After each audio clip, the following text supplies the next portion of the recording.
ହଁ ସରି ନା ସରି ପ୍ଲିଜ। ନାଇଁ ନାଇଁ ନାଇଁ, ତୁ କେବେ ଦେଖିଛୁ ଝିଅ ଯାହା ସରି କରେ ଆହୁରି ସରି କହୁନୁ? ଲାଜ ନାହିଁ ତୋର ଭଳିଆ ଝିଅ ଯାଉ ନାହିଁ, ପୁଅ ଯାହା ଆଗ ଛାଡି ଯାଆନ୍ତି। ହଁ ଏଇ ଟିକେ ଶୁଣ ତ, ତାଙ୍କୁ ଟିକେ ଫୋନ ପେ କରିଦେଲୁ 1000 ଟଙ୍କା ଟା।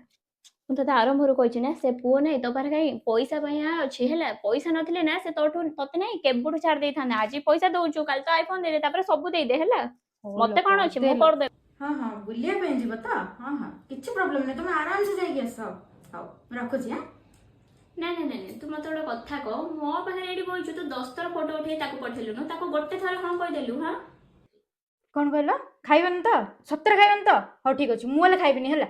ଏଇ ମୋ ପାଇଁ ଖାଇବା ପାଇଁ ବାଢୁନୁ ହେଲା। ନାଇଁ ନାଇଁ ନାଇଁ, ତୁ ଜାଣିଛୁ ସେ ସତରେ ଖାଇବ କି ନାଇଁ? ଯଦି ସିଏ ଗିଳି ଦେଇଥିବ? ନାଇଁ ଲୋ, ଖାଇନାହାନ୍ତି ସତରେ। ଓହୋ, ତୁ ଯାଇ ଦେଖିଥିଲୁ ନାଇଁ? ତୋର ଭଳିଆ ଝିଅ ଯାଉ ନାଇଁ, ପୁଅ ଯାହା ଆଗେ ଛାଡି ଯାଆନ୍ତି। ଟିକେ ରହିଲୁ। ହଁ ହଉ ଠିକ ଅଛି। ନାଇଁ ଲୋ ଯିବାନି, ତାଙ୍କୁ ମନା କରୁଛନ୍ତି। ନାଇଁ ନାଇଁ ନାଇଁ, ତୁ ଯଦି କୋଉଟାରେ ମନା କଲେ ସେ ପୁଅ ଯାଉନି, ରହିଯାଉଛି ନା ତୁ ମନା କଲେ? ହଉ ଲୋ ଛାଡ। ତୋର ଭଳିଆ ଝିଅ ଯାଉ ନାଇଁ, ପୁଅ ଯାହା ଆଗ ଛାଡି ଯାଉଛନ୍ତି।